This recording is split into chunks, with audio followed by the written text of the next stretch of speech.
And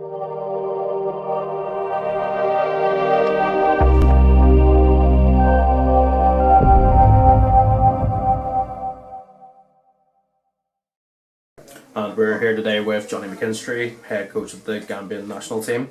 Welcome back to Distillery, I'm sure we can say. Yeah, no, it's good to be back. Obviously, this is a place I know very well, having sort of grown up here from the age of sort of 8 years old around New Grosvenor, sort of back in the 90s and early 2000s. Definitely a second home for me. Don't get back as much now, obviously, with work and sort of life as it goes, but yeah, nice to, when the opportunity arises, drop in and sort of catch up with a lot of old faces and sort of support the club a little bit. First of all, can you just give a brief rundown of teams that you have coached in your career? Yeah, so it's a bit of an eclectic list. Internationally, it's been with the Sierra Leone, Rwanda, Uganda, and now currently the Gambian national teams across the African continent.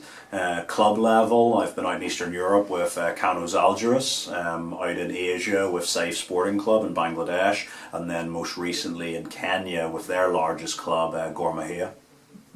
And what has inspired you to become a coach? Oh, that's a good question. I think, look, for me, I fell in love with football just here on these terraces when I was, as I said, 7, 8 years old.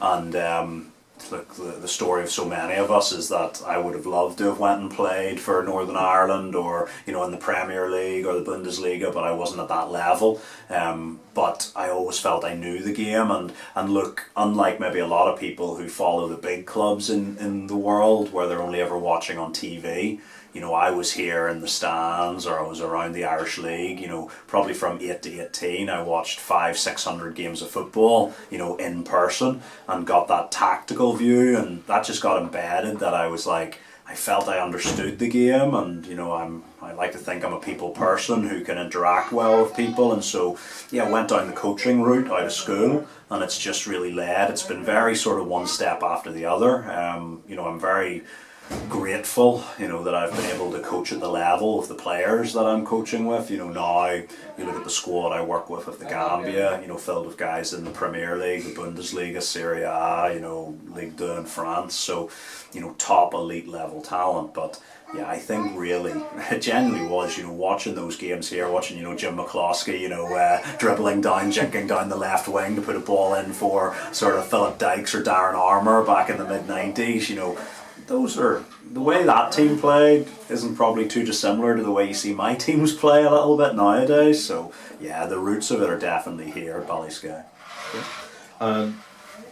Just further on that, is there any coach that has been an inspiration for you previously, or? I think there's been so many. Obviously, I grew up a Newcastle United fan as well, so that Kevin Keegan team of the 90s, just in terms of the type of football, was hugely inspirational. Obviously, then Sir Bobby Robson there, and look, even the likes here in Northern Ireland of, I remember meeting Roy Coyle when I was only maybe 17, 18, and sort of having a chance to chat with Roy, and obviously not a distillery person at the time, Glentoran and previously Linfield, but those huge experiences. Obviously Paul Kirk here as well, was someone who gave time to supporters as well, and I've since met him in my adult life and had a bit of a chat with him about football. So yeah, for me, I try to pick lessons from absolutely everybody. A good idea can have any origin, it can come from anybody, so I think listening to people, having your ears open, and then just making a decision on what you're going to sort of incorporate into your own work. And with the pressure of international football, it's high stakes, there's only 5 windows during the season. How do you deal with the pressure? For me, actually, I thrive on it a little bit. Different people, we're all wired up a little bit differently inside our heads, and sometimes I look on a little bit jealousy at the coaches who coach like under 15s and under 16s football. How nice must it be to be an Arsenal U16 coach, or a Man City U18 coach, where you don't have that pressure. But for me, actually being out there in front of 50,000 people on a Saturday afternoon, having your approach to the game critiqued, your group of players critiqued at that level, it's something for me that I can't live without. And so actually it's the lack of that pressure cooker environment that I can struggle with at times. And so, yeah, I just think, yeah, for me, you take it all. It's all part of being successful at the top level, and yeah, you just do your best with it. Okay. And as you said there, you know, you've managed national teams over in the continent of Africa. What made you decide to go out there? Opportunity, ultimately. Football is this meandering river of a life. You don't know when the next door is going to open. Ultimately, if you win football matches and you have success, which I'm pleased to say me and the people we've worked with over the years have had a reasonable amount of success, that we've been made some interesting offers over the years. But it's not been about this job is in the USA, this job's in Asia, this job's in Europe or Africa. It's been, can you isolate the opportunity in itself? And look, I've naturally had some success on the African continent, and therefore other teams on the African continent will often approach me for those chances. But yeah, the door's always open. You know, at the moment, very, very happy with what we're doing in the Gambia, and I think I'll probably be there for quite a long time because the working relationship's really, really good.